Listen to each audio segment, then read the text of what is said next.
நடிகர் கிருஷ்ணா போலீசாரிடம் தமது மருத்துவ சான்றிதழை ஒப்படைத்திருக்கிறார். இது பற்றிய மேலும் விவரங்களை தருகிறார் நமது செய்தியாளர் செந்தில். செந்தில், முழு விவரம். போதைப்பொருள் கொகைன் உபயோகப்படுத்திய வழக்கில் நடிகர் ஸ்ரீகாந்த் கைது செய்யப்பட்டதை தொடர்ந்து தற்போது நடிகர் கிருஷ்ணாவும் விசாரணை வலயத்துக்குள் வந்திருக்கிறார். அவரிடம் நேற்று காலை முதல் இன்று காலை வரை தொடர்ந்து விசாரணையானது நடைபெற்று வருகிறது. குறிப்பாக சென்னை கிழக்கு மண்டல இணை ஆணையர் விஜயகுமார், அதே போல திருவல்லிக்கேணி துணை ஆணையர் ஜெயச்சந்திரன் ஆகியோர் நேற்று இரவு 11 மணி வரை விசாரணை நடத்தினார்கள்.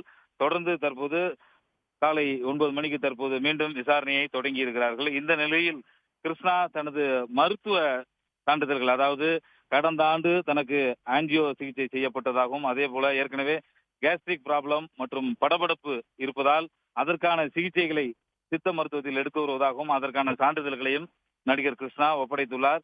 உயர் ரக போதைப் பொருட்கள், அதாவது சிந்தட்டிக் ட்ரக்ஸ் எடுக்கக்கூடிய அளவுக்கு தனது உடல்நிலை இல்லை எனவும் காவல்துறை உயரதிகாரிகளிடம் தெரிவித்திருக்கிறார். அந்த மாதிரியான போதைப் பொருளை தான் பயன்படுத்தவில்லை எனவும் போலீசாரிடம் அவர் தெரிவித்திருக்கிறார். தொடர்ந்து காவல்துறை உயரதிகாரிகள் அவர்களிடம் தற்போது கிருஷ்ணாவிடம் தற்போது விசாரணையை மீண்டும் 2வது நாளாக தற்போது தொடங்கி விசாரணையானது தீவிரமாக நடைபெற்று வருகிறது.